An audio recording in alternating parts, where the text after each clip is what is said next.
So in CBT, there are generally 7 problem areas that are used to kind of categorize the issues that a client is coming to you for. And they include the 7 that you'll see on that paper. It's feeling limited due to not being good at something, having difficulty making a decision, being unable to build up or keep momentum, having extreme fear or resistance, self-sabotaging and procrastination, negative self-talk, and limited thinkings, and then too much overwhelming and stress and feelings of out of controlness. Between those 7, you can really kind of categorize and rank whatever you're feeling has the most control over your contentment and has the biggest impact on you feeling like you are making progress, like you're not being stuck, or that you are living the best life that you can. Obviously, everybody has a mix of all of these, but when you can self-reflect a little bit more effectively, you can categorize and rank them to kind of give yourself a much more better idea of what truly is the bigger problem here. So we can go through them real quick if you guys want to. Yeah, okay. So feeling limited due to not being good at something, or perceived as low level ability or intelligence. This has to do with mostly feeling kind of not worthy, feeling very insecure, kind of when you say you're stupid, you feel like you're just not good enough, not smart enough to do something. Most people kind of deal with this issue whenever they were faced with, whether it be gaslighting or bullying or some type of traumatic event that kind of caused them to not believe in themselves and to think that their self-worth was very low, and they're very they compare a lot to other people.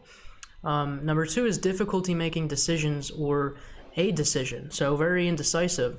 This problem doesn't seem to be too prominent, at least I haven't dealt with too many people who particularly deal with this, although we are all very indecisive at times. There are some people who literally cannot make a decision for themselves.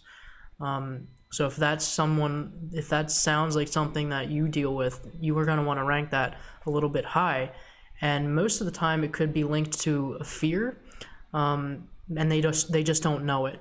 So it could be a case where they're catastrophizing a decision and they're just projecting some type of hypothetical scenario of the future. So they're getting so much anxiety and fear over a decision, so they just don't make any decisions. Number 3 is a little bit similar, but it's a little different at the same time. It's when you're able to make a decision, but you can't take action on that decision. So you've said to yourself, okay, I am definitely going to go to the gym, right? You've decided that going to the gym is something that you want to do. However, now you just need to go to the gym. Taking that action is something that so many of us have difficulty with. This has a lot to do with habits and building actual kind of neural pathways in the brain that support creating actions that link up with your cognitive decisions. When people don't take action, but they want to do something, they decided that they value something, but they're not doing it, there's a cognitive dissonance, which can thus create more anxiety and stress and things like that. Getting that momentum built is really a matter of creating good habits and understanding what it takes to build momentum. A lot of people have that difficulty with getting started and continuously building momentum and building those good habits. Number 4 is having extreme fear or resistance or panic. So again, that comes in hand with a lot of other things. However, the fear is the strongest thing that is in the forefront of your mind, that you can tell, holy shit, I have a lot of fear right now. I have a lot of panic and resistance. You're just terrified of things. So this is somebody who is just paranoid a lot. They're afraid of kind of being hurt. They're afraid of anything really, and that's that fear that influences their decision to make decisions or to build momentum or everything about it. It's like clearly just their fear. A lot of this, like I said, has to do with fear underneath of it, but fear for this category is definitely the forefront of their mind. Whereas some of these other issues, they don't think they're afraid, even though they might be. This one, they know they're afraid. Self-sabotage and procrastination, it's pretty obvious. You have really self-sabotaging behaviors.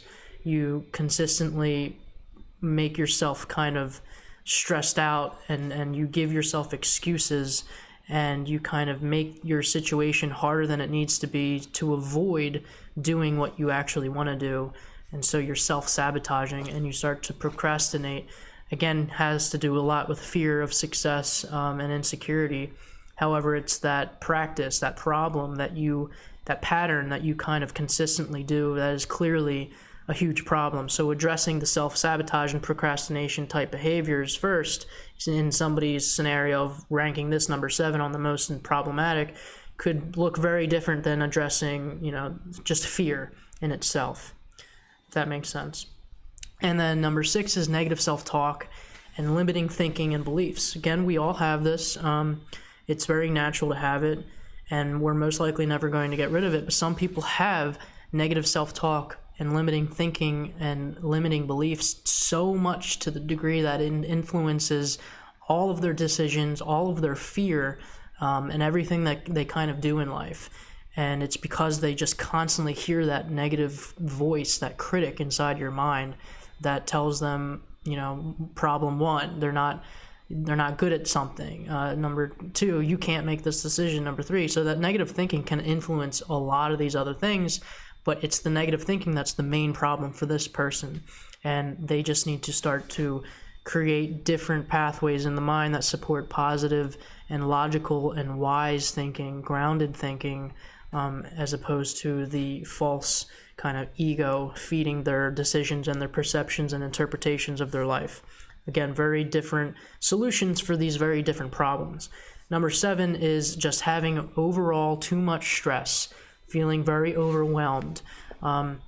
Obsessive thinking, which kind of plays into the negative self-talk, and feeling out of control. So often, right now, depending on when you're watching this, COVID is extremely present, obviously, and COVID has taken over everybody's lives. So there's this huge feeling of feeling out of control, and it is just another aspect of the cumulative stress that's been going on for the last however many years now, really, to be honest. And when you feel this overwhelming amount of stress that just keeps coming up and coming up and coming up, and you feel less and less and less out of control, and that whole situation is going to have a very different solution and different coping skills and different coping recommendations, different ways to kind of feel better about that overwhelming feeling than any of the other ones. So those are the 7 general categories and problem areas that people tend to have that they want to focus on.